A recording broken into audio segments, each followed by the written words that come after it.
Well, thank you very much. Fantastic turnout. I know there's some fantastic entertainment and speeches, so I'll be very quick. Back when Jeremy stood for election, I was lucky enough to chair his big rally in Camden in London. And Jeremy themed that rally about the importance of social movements, campaigns and struggles, because Jeremy recognised that him winning is one thing, Labour winning the election is one thing, but you still need people in the communities and in the unity unions campaigning against the injustices that they face. And Jeremy was so right. So let's start tonight by giving the most massive roar if you want the junior doctors to win their strike.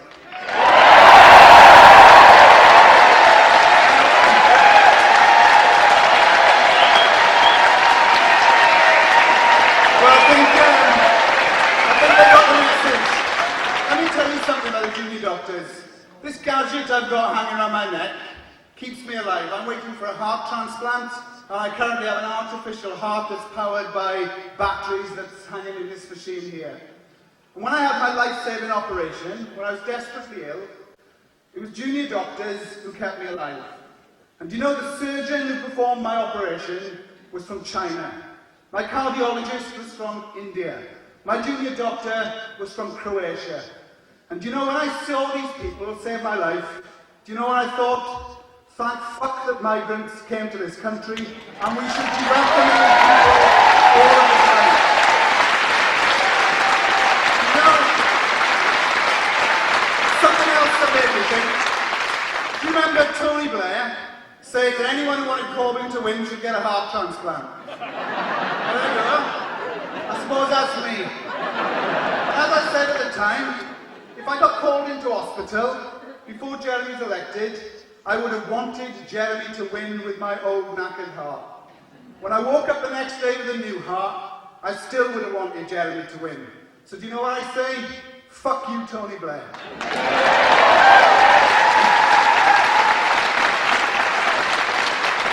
Just to make a few sort of final points in closing, European Union debating or out. The one thing I know is that what we're going to see in this debate is the filthy rise of racism. Of people who are going to say about migrants, shutting our doors and keeping people out. And that racism is going to take many forms. Do you know, I encountered, strangely enough, in West Yorkshire 3 months ago. I'm the son of a Polish immigrant and proud to be so. Walking along a canal, I saw a bloke fishing. I asked him, as you do, because you're polite looking from Wales, have you caught anything, mate? He said, no. He said, do you know how much this rod cost me? I said, no. He said, £300. I said, well, that's a lot. He said, do you know how much these weights cost? £30 each. Do you know how much I've caught? I said, no. He said, I've caught nothing. I said, well, that's a shame. Why is that? He said, it's because these Polish bastards come into this country and raping our canals. So there you go. Anyone who wants some cheap cake, I'll be down the back street afterwards, selling off what I managed to pilfer from the canals. Now, finally, let me make this point about Jeremy. The first thing Jeremy did when he was elected was he made a speech to the TUC. And what he did, unlike any previous Labour leader, is he said he supported the strike at the National Gallery that was in its 100th day. PCS members fighting against privatisation. And wasn't it great to have a Labour leader who, when he's asked about strikes, doesn't shuffle all embarrassed and look at his feet like Ed Miliband used to do, or worse for Tony Blair and Brownlee condemn it. Jeremy said he supported the strikes. And that gives us an idea of why it's so important for Jeremy to lead the Labour Party, for everyone in the Labour Party to get behind his anti-austerity, anti-nuclear, pro-peace, anti-tax avoidance agenda, to say we don't just want to win, we want to build a mass movement. One where people care about climate change. One where people care about the million people using food banks. One where people care about Google paying no tax when poor people are being vilified and hounded off benefits because they cannot make ends meet. Wouldn't the world look a lot better if Corbyn led Labour to victory and Labour believed in anti-austerity and the agenda for working people? So, I hope if you're here tonight, you will join the Labour Party. I, after 20 years, have applied to join. And I had a letter back from the compliance unit saying, dear Mr. Serwotka, on investigation we noticed you were expelled in 1992. 25 years ago.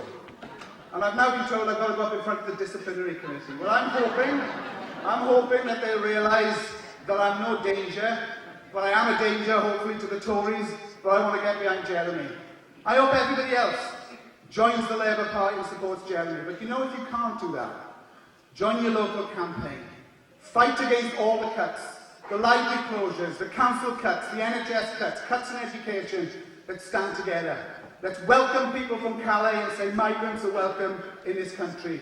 Let's build a movement so that when Jeremy wins, he can't be toppled by corporate interests in the media because he will have the mass of people behind him.